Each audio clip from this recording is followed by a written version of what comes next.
Have you ever wanted something so much, whether it was a house, a job, career, a marriage, a closet, recognition, that you would be willing to give your entire life to accomplishing it? Guess what? You are. Join me today to find out why. Welcome back to kimTV, where you learn how to stop running on empty, fill your tank, and live agelessly. It's time for a little heart-to-heart. I strive to bring you tips and resources, even recipes for how to live life on full, whether it's how you feel about your body, what you eat, how you express yourself in the world, even the environment around you. I share this from my own experience as a recovering type A woman, ever on this hamster wheel to get to this place that I would call success. Trouble is, for women like you and me, that mark keeps moving, doesn't it? We keep reaching further and further and further for success. Little do we know that we could be dying to succeed. After running my business and helping others run theirs for over a decade, I ran myself into the ground. I was exhausted, I was fatigued, I was depressed, I felt like crap. I no longer felt like me. I keep going and going and going until I dropped, take a breath, get back up, do it again. Can you relate? Honestly, I no longer felt like me. And it left me asking, is this worth it?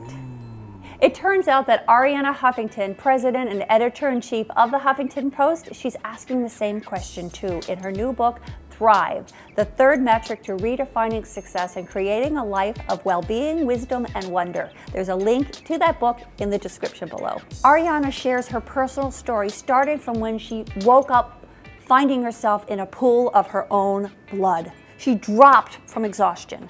She was working 18-hour days, building the Huffington Post, doing everything that she thought a woman of success needed to be. All the while, she was raising 2 teenage daughters. I know you can relate. It led her to a wake-up call that even though she was considered to be successful by our society's measures of success, that she was not living a successful life by any definition of success, and something had to change. I'd like to highlight 3 of the things that she talks about in the book. She talks about how starting the day from meditation or some kind of mindful practice has drastically changed her life. She even created a free app available at the Huffington Post called GPS for the Soul. And I did a review of that app, and you can see it in my video, Best Apps to Relax, and you can watch that video there.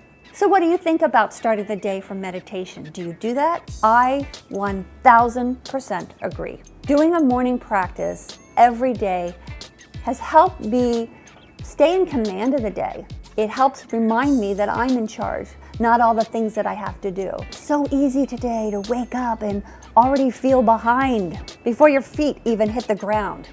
Starting the day in meditation or some kind of practice helps remind you and connects you to that place of real power. Oh, by the way, it's not what you do.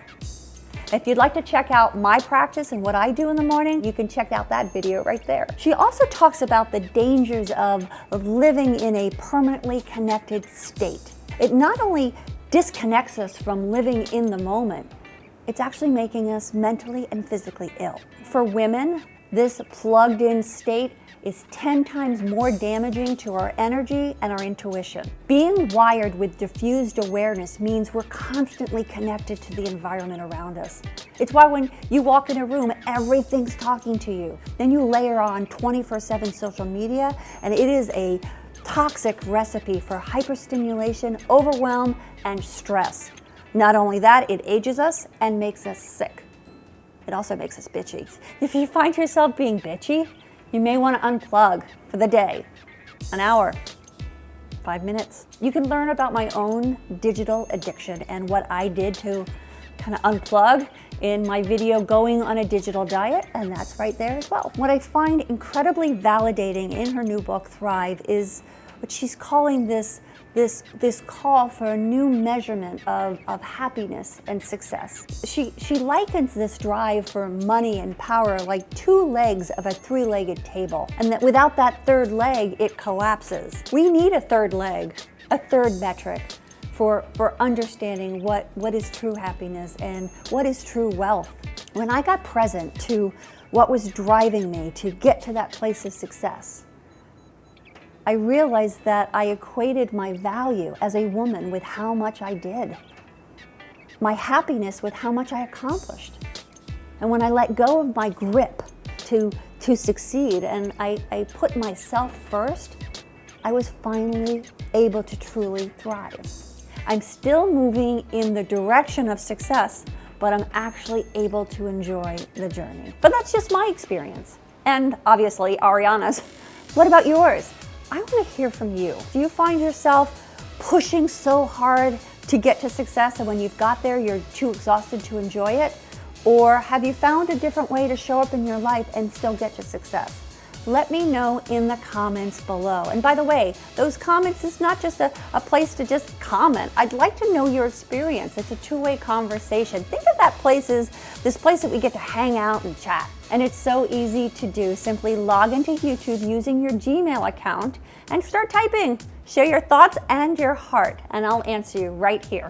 Thank you so much for inviting me into your world by watching. I'll continue to share these tips and resources and recipes as I find them. Until next time, be sure to share kimTV with a woman that you love and live life, your life, on full. Hope you enjoyed the video. Let me know in the comments below and show me some Sally Field and like it. And of course, subscribe. I promise I'll make it worth your while. Oh wait, am I hitting? You're hitting the cap. Okay, sorry. Just say no. All right, thank you. Be emphatic. Oh, this is good. I'm feeling it.